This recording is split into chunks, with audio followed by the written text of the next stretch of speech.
Oh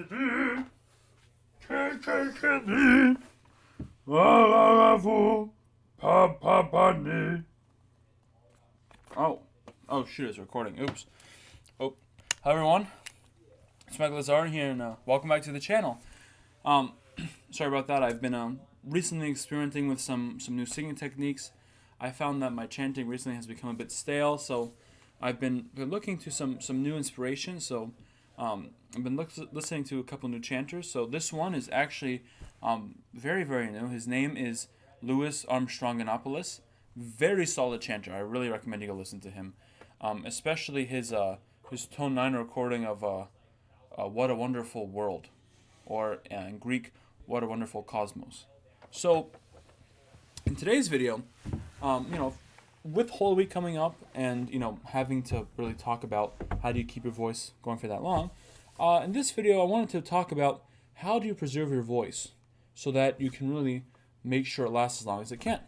And now, if you know me, you know that of course I like teaching singing, I like chanting, I like music, but I'm also studying medicine.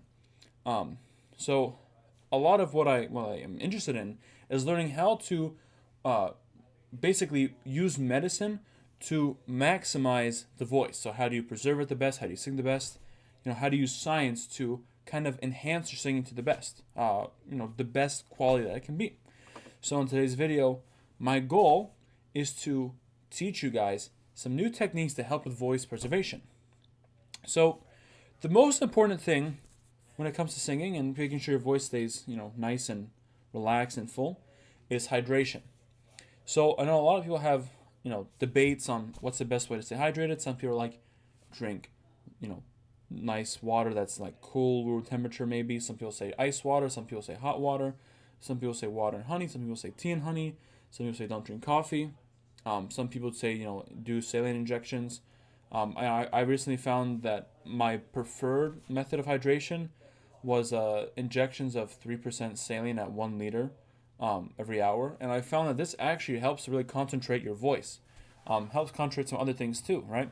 So staying hydrated is very important. But the question is, what's the best system of hydration? And in a recent double-blind study I did with the National Respiratory Association, the NRA, they found that the best way to rehydrate is actually carbonated beverages. So this is a nice sparkling water we have. It's orange vanilla flavored. So I'll give you an example of why this works the best. So there's two things that help. You get the hydration from the water, and the carbon dioxide that you get from the drink actually works as a second mechanism to project your voice. So I'll show you. Once everything settles down. A very nice and very natural sounding vibrato. Very beautiful. And you can only do it with sparkling water. You can also try using soda. The issue is that the sugars sometimes dehydrate you, so figure out a good system that works for you. Diet sodas might actually work better. So figure out what works for you. So of course stay hydrated. It's very important.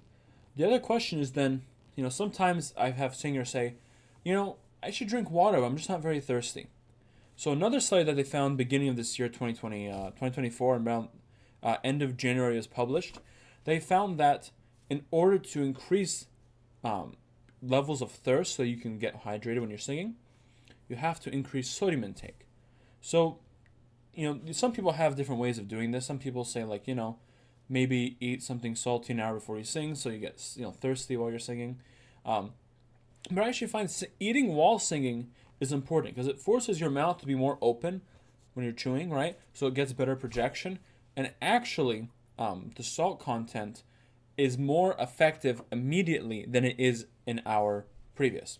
So I'll show you some things you can use. These are some chips. And I chose sweet potato chips because they're superior to the regular chips, right? And I'll show you what it's like.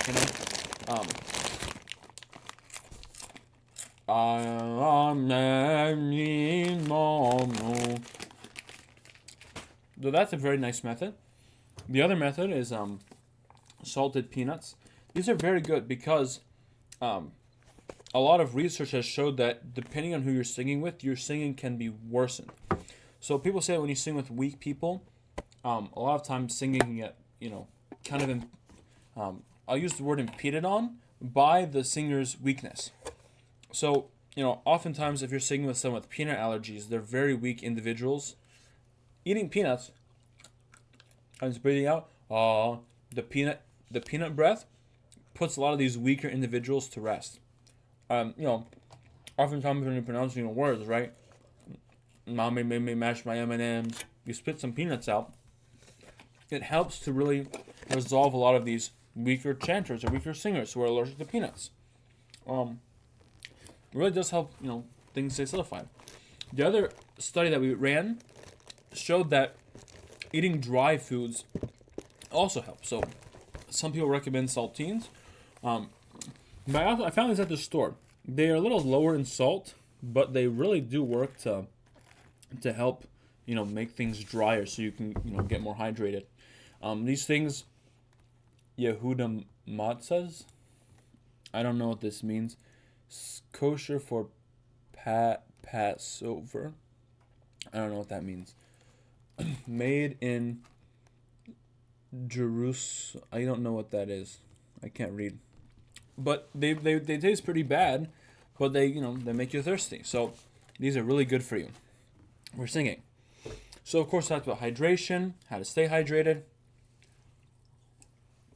The other thing about vocal preservation is how do you sing in a way that really helps you preserve your voice, right?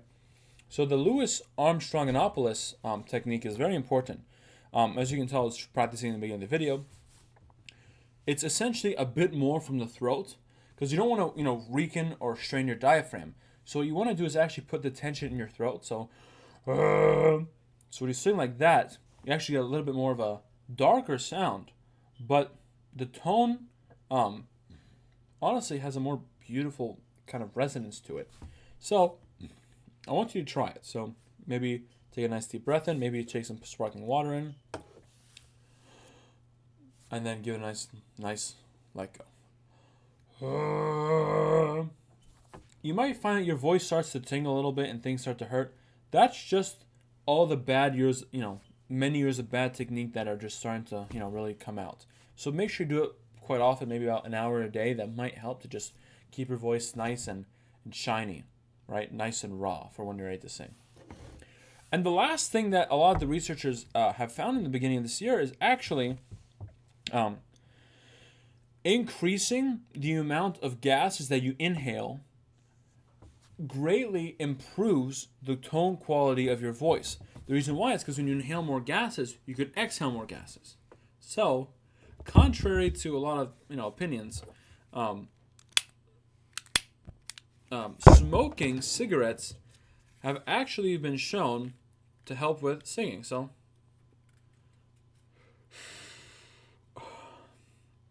I've been trying this out recently. It's been working pretty well. I'll give it another go. This is just my lighter. Pretty normal size lighter. Pretty normal size cigarette. And get a nice little brush off. Let it inhale.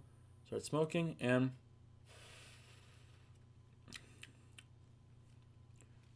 so I think I got enough tar in my lungs. And enough carbon monoxide and dioxide in. So I'm going to give it a try and see what happens. Oh! Let me try another one.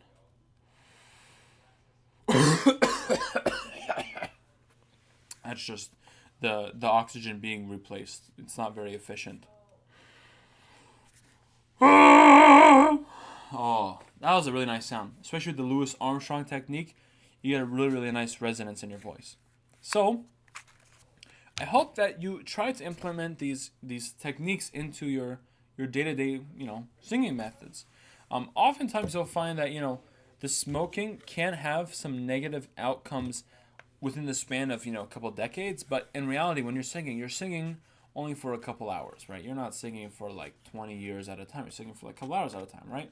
So, honestly, being unconscious of your health in 20 years is worth being able to sing better now.